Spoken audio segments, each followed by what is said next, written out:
کرتے زنا کو حلال سمجھتے، ان کے یہاں جتنے بھی حرامی وہ سارے کے سارے سید ہیں۔ جتنے زنا کے نتیجے میں متع میں پیدا ہو گئے، من تمتع مرتن درجت کدرجت الحسن، جو آدمی ایک مرتبہ متع کرے تو اس کو یہ کہ کدرجت الحسین، حسین کا مرتبہ حاصل ہو جائے۔ ومن تمتع مرتين درجت کدرجت الحسن، دو مرتبہ زنا کرے بمبو کرے تو وہ حسن کا مرتبہ پہنچے۔ ومن تمتع ثلاث مرات، تین مرتبہ متع کرے تو درجت کدرجت علی بن ابی طالب، حضرت علی کے مقام پر پہنچے۔ ومن تمتع اربع مرات، چار مرتبہ جو بمبو کرے تو پھر وہ محمد کے درجے پر پہنچے، تو اپنی ماں کو کرائے تاکہ پھر یہ کہ خدا کے درجے کو پہنچے۔ بسم اللہ الرحمن الرحیم۔ ناظرین اکرام، متعہ کے اوپر جو اعتراضات کیے گئے تھے سلسلہ وار ہم ان کا جواب دے رہے ہیں۔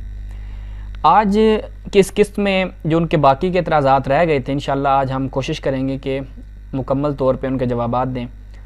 سب سے پہلے آپ کی خدمت میں یہ عرض کروں کہ انشاءاللہ ولایت ٹی وی کے اس پلیٹ فارم سے ہر ناسپی کو منہ توڑ اور بھرپور جواب دیا جائے گا۔ جو بھی مذہب تشیع پہ اعتراض کرے گا، آپ تک اگر کوئی کلپ پہنچتا ہے یا کوئی اعتراض پہنچتا ہے تو وہ آپ ولایت ٹی وی کو ارسال کر سکتے ہیں، انشاءاللہ اس کا بھرپور جواب دیا جائے گا۔ انہوں نے کہا جی شیعہ روایات میں خود متع کی حرمت پہ دلیلیں ملتی ہیں، ایک دو روایتیں بھی انہوں نے پڑھیں شیخ طوسی علیہ رحمہ سے، تہذیب و استبصار سے۔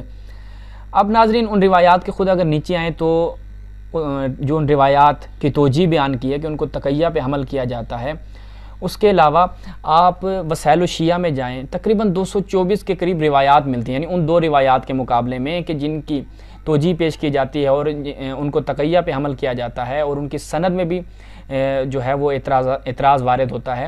ہم اس کی طرف نہیں جاتے، لیکن آپ آ جائیں 222 سے 24 کے قریب آپ کو روایات ملیں گی وسائل الشیعہ میں، جن میں متع کے تفصیلی احکامات آپ کو ملیں گے، اس کے علاوہ جو اس کے فضائل ہیں، اور ہمارے کسی بھی محدث اور کسی بھی فقیہ نے آج تک ان ایک دو روایتوں کو لے کر متع کی حرمت پر کوئی حکم نہیں لگایا۔ تو یہ آپ کا ان کو پیش کرنا جو ہے اصلاً بنتا ہی نہیں ہے۔ ہاں اگر ہمارے ہاں اس قدر اضطراب پایا جاتا اور تعارض پایا جاتا کہ ہر طرف سے اس طرف بھی کثیر تعداد میں روایات موجود ہیں اور دوسری طرف بھی روایات موجود ہیں، تب آپ کہتے ہیں کہ جی دیکھیں ان کے ہاں بھی یہ ملتا ہے کہ متع حرام ہو گیا تھا۔ تو آپ ایک دو روایتوں کو لے کے پھر رہے ہیں اور پھر کہہ رہے ہیں کہ جی شیعہ کتابوں میں بھی یہ ملتا ہے، اور آپ کی خود اپنی کتابوں میں جو جنگ خیبر میں متع کی حرمت کے متعلق ہے اس کی بھی ہم حقیقت پچھلی قسط میں ہم بیان کر چکے ہیں۔ اس کے بعد انہوں نے کہا جی سورہ مومنون کی یہ تلاوت کرتے ہیں اور کہتے ہیں جی یہ سورہ مومنون کی آیت نمبر 6 اور 7 اس سے متع جو ہے وہ نسخ ہو جاتا ہے۔ اچھا یہ بھی ایک افسانے سے بڑھ کر اور کچھ نہیں ہے۔ سورہ مومنون جو ہے وہ مکہ میں نازل ہو رہی ہے۔ آپ جائیں قرآن اٹھائیں، آپ کے گھر میں قرآن ہوگا، اوپر دیکھیں لکھا ہوگا سورہ مکی ہے یا مدنی ہے۔ آپ اس سورہ کو دیکھیں، اس کے بعد آپ جو آیت متع سورہ نساء کی ہے آیت نمبر 24 ہے، یہ ہجرت کے بھی 8 سال بعد یہ آیت نازل ہو رہی ہے۔ اچھا جو ناسخ کرنے والی آیت ہے یعنی ناسخ ہے وہ پہلے نازل ہو رہی ہے اور جو منسوخ ہے وہ بعد میں نازل ہو رہی ہے۔ کیا جو ہے وہ آپ کی روش استدلال ہے۔ اس کے بعد جی کچھ سوالات ہیں ہم ان سے کریں گے۔ جی آپ کہتے ہیں کہ نسخ ہو گئی تھی، تو آپ بتائیں کہ کس آیت سے جو ہے وہ یہ نسخ ہوئی ہے، آیت سے ہوئی ہے یا حدیث سے ہوئی ہے؟ پھر جس آیت کو آپ ناسخ کہہ رہے ہیں وہ متع والی آیت سے پہلے نازل ہوئی ہے یا بعد میں نازل ہوئی ہے؟ اور اس کے علاوہ وہ آیت جس کو آپ ناسخ کہہ رہے ہیں واقعاً اس حکم سابق کی مخالف ہے یا نہیں؟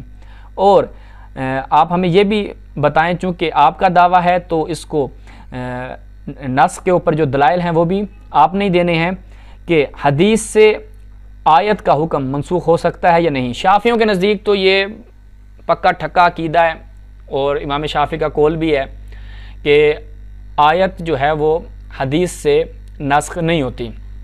باقی رہ گیا جو حنفی حضرات ہیں تو یہ ان سے ہمارے سوالات ہیں اور امید کرتے ہیں کہ وہ ان کے علمی انداز سے جواب دیں گے۔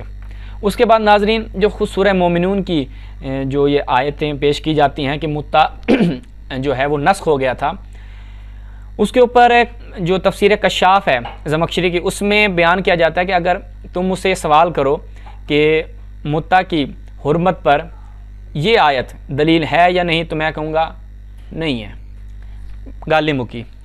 اچھا جی اس کے بعد انہوں نے کہا جی شیعہ جو ہے وہ ابن عباس کا سہارا لیتے ہیں۔ پھر انہوں نے کہا کہ جو متع کی اولاد ہوتی ہے وہ ہیرا منڈی، اس طرح کے ان کے الفاظ تھے، وہ آپ پہلے سنیں ان کے الفاظ، اس کے بعد ہم اس کے جواب کی طرف آتے ہیں۔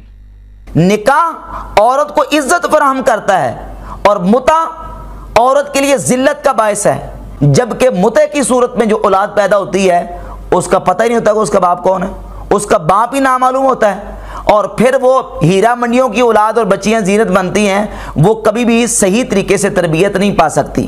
جی ناظرین، انہوں نے کہا جی جو ہیرا منڈی میں لوگ ہوتے ہیں جاتے ہیں وہ متع کی پیداوار ہوتے ہیں، تو ہم چلتے ہیں ان کی کتب کی طرف، دیکھتے ہیں کہ کون کون متع سے پیدا ہوا ہے اور ان کے کون سے ایسے اصحاب اور کون سے ایسے برجستہ افراد ہیں کہ جنہوں نے متع کیا۔ اچھا جی، سب سے پہلے جی ابو جعفر طحاوی کی شرح معنی الآثار میں آپ آ جائیں تو اس میں ہمیں روایت ملتی ہے، سمعت عبداللہ ابن زبیر یخطب وہو یعرض بابن عباس یعیب علیہ قولہ فی المتعہ۔ عبداللہ ابن زبیر خطاب کر رہا ہے اور حضرت ابن عباس پہ اعتراض کر رہا ہے، عیب جوئی کر رہا ہے، تنقید کر رہا ہے، کس حوالے سے؟ متع کی آیت کے حوالے سے، کہ جو ان کا متع کا قول ہے اس حوالے سے عبداللہ ابن زبیر ان پہ تنقید کر رہا ہے۔ تو ابن عباس کہتے ہیں فقال ابن عباس یسأل امہ، اپنی والدہ سے جا کے پوچھو، ان کانا صادقن، اگر سچے ہو، فسألا، وہ جا کر پوچھتا ہے، فقالت صدق ابن عباس، کہ ابن عباس جو ہے وہ کیا ہے؟ سچ کہہ رہا ہے۔ اور قد کانا ذالک، فقال ابن عباس رضی اللہ عنہما لو شئت لسمیت رجالا من قریش ولدوا فیہا، کہ اگر میں چاہوں تو قریش میں سے ایسے مردوں کے نام لوں کہ جو متع سے پیدا ہوئے تھے۔ اور یہ جو میں نے آپ کے سامنے روایت پڑھی ہے شرح معنی الآثار جلد نمبر 3 صفحہ نمبر 24 سے، اور طبع اس کا بیروت ہے، اس میں سندن کوئی مشکل نہیں ہے۔ اگلی روایت ان کی جی ہے اقد الفرید اندلسی صاحب کی کتاب ہے، اس میں یہ روایت بڑی دلچسپ ہے، ذرا سنیے گا۔ وہ اولو مجمر سطع فی المتعہ مجمر آل زبیر، کہ جو پہلی آتش دانی ہے، یعنی کنایا ایک طرح سے، کہ جو پہلا متع کا جشن ہے وہ آل زبیر میں منایا گیا تھا۔ اچھا جی، اب آپ ان کے اس قول کی طرف جائیں جو مفتی صاحب کہہ رہے ہیں کہ جو متع سے پیدا ہوتے ہیں وہ کہاں جاتے ہیں، العیاذ باللہ۔ اب آپ ان اپنے اصحاب کے بارے میں اس طرح کی باتیں کریں گے، شرم کرنی چاہیے۔ اس کے بعد جی ایک اور آپ کے سامنے تبرکاً روایت پڑھ دیتے ہیں، اس کے اوپر تفصیلی شعری رضا عابدی صاحب قبلہ نے جواب دیا تھا، لیکن ہم جو ہے وہ چونکہ از روئے سخن یہ بات آ گئی تو آپ کے سامنے پیش کیے دیتے ہیں کہ مسلم قری سے روایت ہے، قالا دخلنا علی اسماء بنت ابی بکر فسألناها عن متعۃ النساء، کہ ہم اسماء بنت ابی بکر کے پاس گئے اور ان سے متعۃ النساء کے متعلق پوچھا، فقالت فعلناها علی عہد رسول اللہ صلی اللہ علیہ وسلم، کہ ہم متعہ کو زمانے پیغمبر میں انجام دیتے رہے ہیں اور کرتے رہے ہیں۔ تو اب آپ جو کہتے ہیں کہ جی یہ زنا ہے، اب آپ یہاں پہ کیا حکم لگائیں گے؟ تو یہ کام کس نے کیا ہے؟ اچھا جی، اس کے بعد انہوں نے کہا کہ شیعہ ابن عباس کا سہارا لیتے ہیں کہ جی ابن عباس نے متعہ کی حلیت کا فتویٰ دیا اور متعہ کے جواز کا فتویٰ دیا، تو یہ کہتے ہیں جی انہوں نے تو رجوع کر لیا تھا۔ اب ان کا دیکھتے ہیں کہ رجوع والا جو ان کی بات ہے، رجوع والا قول ہے، اس میں کس قدر حقیقت ہے۔ تبرکاً جی ہم اس کے کچھ حوالے آپ کے سامنے پیش کریں گے، چونکہ ہم چاہتے ہیں مختصر وقت میں زیادہ گفتگو ہو جائے اور زیادہ مواد آپ تک پہنچ جائے۔ جن کی مرغینانی فقیہ ہیں حنفیوں کے، ان کی کتاب البدایہ، اور ابن حمام جو ہیں وہ بھی فقیہ حنفی ہیں، وہ اپنی کتاب فتح القدیر کہ جو الہدایہ کی شرح ہے، اس میں تفصیلی روایت آپ کی اسکرین پہ شو ہو رہی ہوگی، اس میں جناب وہ حضرت امام علی اور ابن عباس کی جو گفتگو ہے متعہ کے متعلق وہ روایت نقل کرتے ہیں، اس کے علاوہ نسائی کی روایت نقل کرتے ہیں، اور آخر میں کیا کہتے ہیں جی فقد ثابت انہ مستمر القول علی جوازها ولم یرجع الی قول علی، کہ حضرت ابن عباس جو ہیں وہ اپنے اس متعہ کی حلیت کے قول پر ثابت قدم رہے اور انہوں نے رجوع نہیں کیا تھا۔ اچھا جی، اس کے بعد جی ایک اور ان کی کتاب ہے، اس میں ہم آ جاتے ہیں فخر الدین کی تبیین الحقائق شرح کنز الدقائق ہے۔ اس میں جب وہ آتے ہیں تو وہ کہتے ہیں، یہ ذرا سماعت فرمائیے گا، وقال مالک هو جائز لأنه كان مشروعا فيبقى الى ان يظهر ناسخه واشتهر عن ابن عباس تحلیلها وتابعه على ذلك اکثر اصحابه من اہل الیمن ومکہ، کہ حضرت ابن عباس جو ہیں وہ متعہ کے جواز کے قائل تھے، اس کی حلیت کے قائل تھے، اور ان کی اتباع کی ہے اس میں کنہوں نے؟ ان کے اصحاب جو ہیں وہ اہل یمن میں سے اور اہل مکہ میں سے جو اصحاب تھے انہوں نے حضرت ابن عباس کی اتباع کی ہے۔ اچھا جی، اور آخر میں کیا بیان کرتے ہیں جی، قال سمعت جابر یقول تمتعنا علی عہد رسول اللہ صلی اللہ علیہ وسلم و ابی بکر و نصفا من خلافت عمر ثم نهى الناس عنه وهو محکی عن ابی سعید الخدری و الیہ ذهبت الشیعہ. اور یہ کہتے ہیں یہی وہی قول ہے کہ جس کی طرف شیعہ بھی گئے ہیں. اور وہ یہ جو نے بات کی تھی کہ جی وہ استرار کے قائل تھے، تو ان کا قول کس کے موافق ہے؟ شیعوں کا، یعنی شیعوں کا اور ابن عباس کا قول ایک ہے. تو شیعہ جو ہے وہ اس میں کوئی استراری صورت کے قائل نہیں ہے. اچھا جی، اس کے بعد ابن رشد جو ہیں ان کی کتاب ہے بدایت المجتہد و نہایت المقتصد. اس میں کیا نقل کرتے ہیں، اکثر الصحابہ و جمیع فقہاء الامصار علی تحریمہا واشتہر عن ابن عباس تحلیلہا. حضرت ابن عباس سے اس کی حلیت مشہور ہے اور حضرت ابن عباس کی اتباع کی ہے ان کے اصحاب نے جو اہل مکہ اور اہل یمن میں سے ہیں. اچھا جی، اور اس میں خود وہ کہتے ہیں ولولا نہا عمر انہا، اگر عمر جو ہے وہ اس سے منع نہ کرتا تو کوئی بدبخت ہی زنا کرتا. یہ روایت بھی ہم آپ کے سامنے گزشتہ اقساط میں پیش کر چکے ہیں. اس کے بعد جی شرح زرقانی میں آ جائیں تو یہاں پر بھی کہتے ہیں بأنہ ثابت الجواز عن جمع من الصحابہ کا جابر بن ابی مسعود، یعنی وہ کہتے ہیں جواز ثابت ہے صحابہ میں سے. کن کا جی؟ حضرت جابر کا، ابن مسعود کا، ابی سعید الخدری کا، معاویہ کا، اسمہ بنت ابی بکر کا، ابن عباس کا، عمرو بن الحریث کا، سلمہ کا، اور ایک جماعت تابعین کی، ان کا بھی جواز ثابت ہے. اور اختلاف کیا جاتا ہے حضرت ابن عباس کے متعلق کہ انہوں نے رجوع کیا تھا یا نہیں کیا تھا. قال ابن عبد البر اصحابہ من اہل مکہ والیمن یرونہ حلالا. ابن عبد البر کیا کہتے ہیں جی کہ اصحاب نے، جو اصحاب ابن عباس ہیں، اصحابہ من اہل مکہ، اہل مکہ میں سے جو ان کے اصحاب تھے اور اہل یمن میں سے جو ان کے اصحاب تھے، وہ اس کو حلال سمجھتے تھے. تو جی یہ آپ کی رجوع والا چورن بھی جو ہے وہ یہاں پہ نہیں چلے گا. اس کے بعد شاہ ولی اللہ دہلوی جو ہیں وہ بھی اپنی کتاب ازالۃ الخفا میں کہتے ہیں کہ حضرت ابن عباس جو ہے وہ دیگر مجتہدین کے ساتھ 50 مسائل میں اختلاف رکھتے تھے، ان میں ایک متۃ النساء بھی ہے. اچھا جی، اس کے بعد آ جائیں جی ان کی کتاب جو ہے وہ حواشی شروانی میں آتے ہیں. اس میں کیا نقل کرتے ہیں، قولہ و حکایت الرجوع عبارت النہایہ وما حکی عنہ من الرجوع عن ذلک لم یثبت. کہ یہ جو حضرت ابن عباس کے رجوع کے متعلق بات کی جاتی ہے یہ ثابت نہیں ہے. اچھا جی، اس کے بعد کہتے ہیں وَلَعَلَّ الْأَوْلَى مِنْ عَدْمِ صِحَّةِ الرُّجُوعِ ابن عباس مع صِحَّةِ موافقت جمع. وہ کہتے ہیں کہ حضرت ابن عباس کے رجوع نہ کرنے والی بات جو ہے وہ اولا ہے. تحفۃ المحتاج فی شرح المنہاج جلد نمبر 7 صفحہ نمبر 224 میں آپ اس کو ملاحظہ کر سکتے ہیں. اس کے بعد ابن حجر اسقلانی جو ہے وہ اپنی کتاب فتح الباری جو کہ صحیح بخاری کی شرح ہے، اور شوکانی جو ہیں وہ اپنی کتاب نیل الاوتار میں یہ جو قول نقل کر رہے ہیں، یہ قول میرے خیال میں کافی رہے گا ان کے لیے کہ وَأَمَّا ابن عباس فَرُوِيَ عَنْهُ أَنَّهُ أَبَاحَهَا وَرُوِيَ عَنْهُ أَنَّهُ رَجَعَ عَنْ ذَلِكَ قَالَ ابن بطال روا اہل مکہ والیمن عن ابن عباس اباحۃ المتعہ. کیا کہتے ہیں جی؟ اہل مکہ اور اہل یمن جو ہیں وہ ابن عباس سے روایت کرتے ہیں متعہ کی اباحت پر.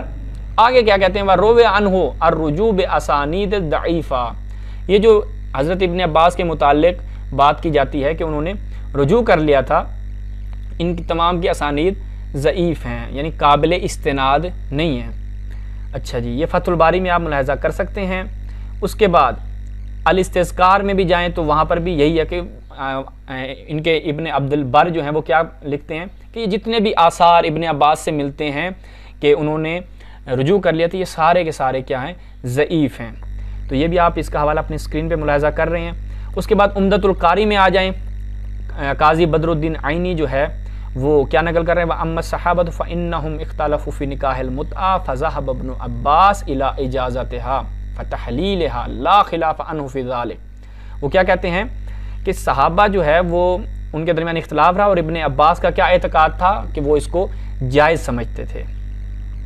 اچھا جی، اس کے بعد آ جائیں جی ملا علی قاری کی مرکات المفاتی میں. وہ کہتے ہیں مجھے تعجب ہوتا ہے کہ شیعوں نے جو ہے وہ کیا اخذوا بقولہ، ابن عباس کا قول لے لیتے ہیں اور مذہب علی کو ترک کر دیتے ہیں، جو جیسا کہ صحیح مسلم کی وہ روایت بیان کرتے ہیں، اور اس کا بھی ہم جو ہے وہ آپریشن کر چکے ہیں کہ صحیح مسلم کی جو روایت ہے امام علیہ السلام سے کہ جنگ خیبر میں متع حرام ہو گیا تھا، اس روایت کی بھی کوئی حقیقت نہیں ہے. اب اس بات سے بھی کیا ثابت ہوتا ہے کہ حضرت ابن عباس کا قول جو ہے وہ ثابت رہا ہے اور انہوں نے رجوع نہیں کیا. اور آخر میں پھر وہ کہتے ہیں فقد ثابت انہ مستمر القول علی جوازہ ولم یرجع الی قول علی. اچھا جی، کہ انہوں نے بالکل بھی رجوع نہیں کیا تھا. یہ ابن عباس، حضرت ابن عباس کے متعلق جو انہوں نے کہا، اعتراض کیا تھا کہ جی شیعہ سہارا لیتے ہیں ان کا، جبکہ انہوں نے رجوع کر لیا تھا. تو ہم نے یہ کچھ آپ کے سامنے تبرکاً 5-7 حوالے پیش کیے ہیں، چونکہ وقت ہم چاہتے ہیں مختصر وقت میں جو ہے وہ زیادہ گفتگو ہو جائے، زیادہ دلائل آپ تک پہنچ جائیں. تو انشاءاللہ اگر ضرورت پیش آئی تو ہم اس کے مزید حوالے بھی پیش کریں گے.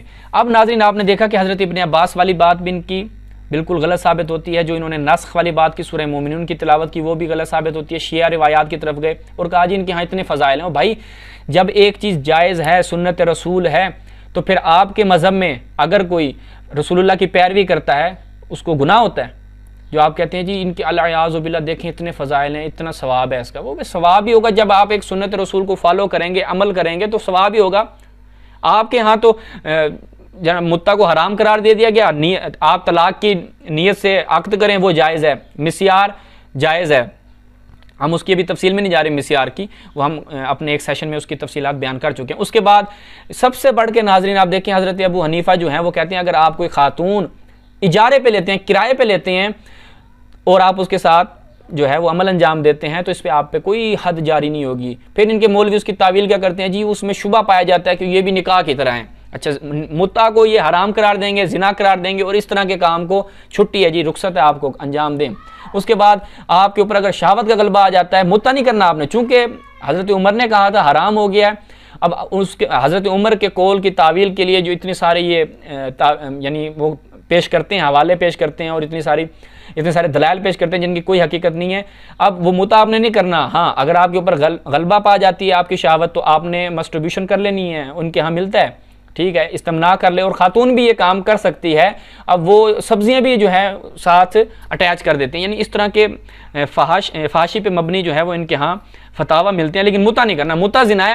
باقی آپ خاتون کو کرائے پہ لیں، اس کے ساتھ کوئی عمل انجام دیں وہ بھی جائز ہے. مسٹربیوشن کریں، استمناء کریں، مشزنی کریں وہ جائز ہے. اور اس کے علاوہ پتہ نہیں کیا کیا ان کے ہاں جائز ہے. تو ناظرین یہ آپ نے مفتی صاحب کے جو اعتراضات تھے، بوگس قسم کے اعتراضات تھے، غیر علمی اعتراضات تھے، ان کے آپ نے ان 2-3 قسطوں میں جوابات ملاحظہ کیے. انشاءاللہ جو ان کے ہمارے پاس دیگر کلپس پہنچے ہیں ان کے بھی ہم جوابات دیں گے. انشاءاللہ دوبارہ آپ سے ملاقات ہوگی اگلے کلپ میں. تب تک کے لیے خدا حافظ.